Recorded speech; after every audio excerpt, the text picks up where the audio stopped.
welcome to the Boxing Bookie. We are back. We are back. It's good to be back. Got a good one for you today. Going to get into Callum Smith and Steed Woodall in what should be a decent little matchup between two respectable fighters. Before we get into that, guys, please like, share, and subscribe. Follow 3D Boxing blog, all forms of social media. The Boxing Bookie comes at you for every single major fight, so you know how to consistently make money betting on the sport of boxing. The bookies, the odds makers, they don't know what they're doing. I do. I'm going to show you how to consistently make money betting on the sport.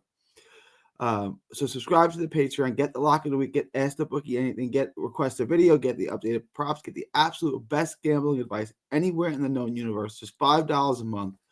Gets you access to the Patreon. All right.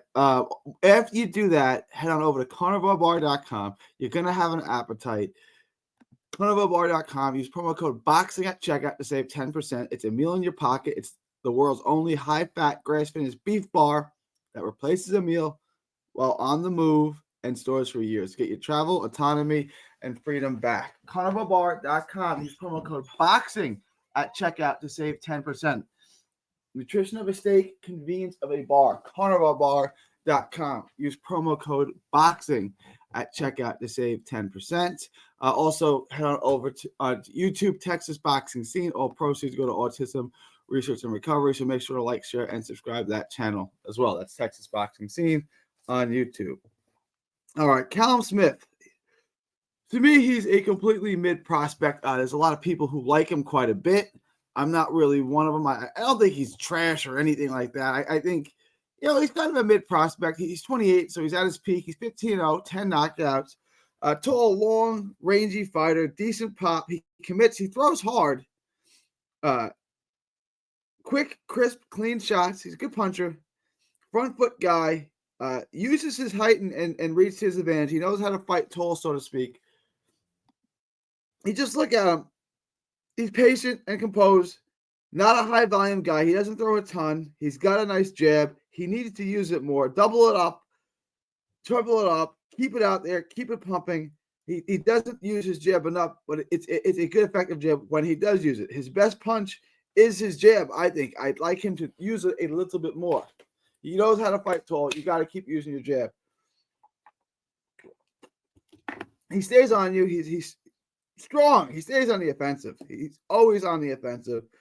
He maintains distance well. He can close the distance. He can create the distance. He's effective when he opens up. He needs to open up a bit more because he's pretty good at it. Has decent feet. He can work angles. Can get in and out, like I said. He can throw in combinations. Has decent hand speed. He's got a good, really, really good rear uppercut. He's a decent prospect. I don't think he's going to be a world champion. He's more than just a domestic level guy, though, where he's somewhere in between a domestic level guy. Like, he's not bad. He's not a great prospect. I don't see a huge ceiling on him, but he's pretty good. Steed Woodall, pretty standard, decent skills, nothing special. Sloppy. He's a little jittery, herky-jerky early. He has gas tank issues, I think. It looks like he's going to fade. Little bit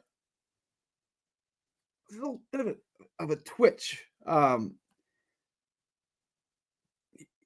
He pulls his shots a little bit. Like, he doesn't really commit to his shots. He pulls them a little quick. He doesn't really extend his shots.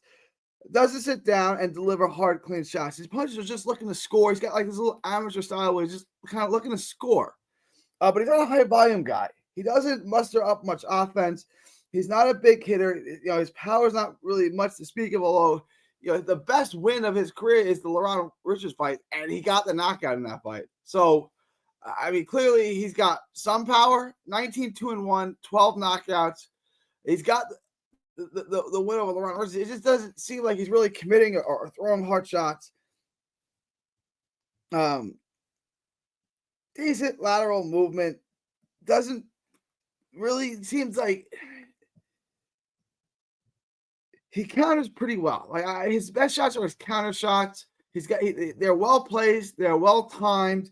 He's got, he's a bit slow, but he's got good timing. He's got good accuracy. He's got a fairly decent ring IQ. Not a ton of head movement though. He doesn't waste much. He's accurate and basic, but he lands and he knows when to counter. He knows when to throw his power shots. He can kind of put things together, but he's basic. He's not a world-class fighter. I don't think he's going to win this fight. He's not fast. He doesn't throw hard. He's just kind of, and he'll land one shot. There's not much combination. There's not much volume. He's not really going to win round. I can't see him knocking out Callum Simpson. I don't see a path to victory for him in this fight. I think Simpson is not the world's greatest prospect, but he gets it done in this fight. Let's pull it up. Let's take a look at the book. Let's see how we're going to make money on this. I'm going to be honest with you. I don't love this fight. I don't love betting on this fight. There's better fights to bet on. Let's take a look at this. Callum Smith is minus 1,000 on DraftKings. I saw a little bit lower odds on other books, minus 700. If he's minus 600, I would take this bet. But I don't really like, one times bet, $100 bet is going to make you $10. 1.5 times bet is going to make you $15. So that's not great. And at minus 1,000, I think he's going to win. But this makes him a 10-1 favorite. He's not a 10-1 favorite over Steed Woodall. That's way too wide. I don't like this bet at all.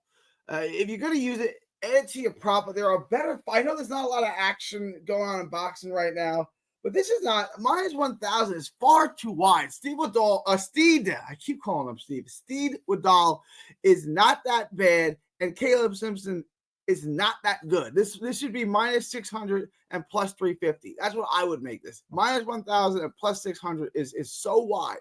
If you guys really wanted to do this, be prepared to lose your money. But at plus 600, it's kind of a steal. He's probably not going to win. I would just stay away from this fight altogether because this isn't worth betting it. He's not. The fight's not this. I'm telling you guys, this fight's going to be. He's going to win. Simpson's going to win a decision. But this fight's closer than a 10-1 fight. So just lay off this fight. If you want to add to your parlay, you're doing it. But I'm telling you, there are better bets to be made. All right, let me know what you guys think. Leave your thoughts, comments below. Please like, share, and subscribe. Follow 3D Boxing, 3D Boxing blog on all forms of social media. It's January 3rd, 2025. From Texas to the world, thank you, and God bless. Don't miss a tweet, post, story, or video. 3D Boxing is on Twitter, Instagram, and Facebook. Hit the subscribe button now to stay inside the ring.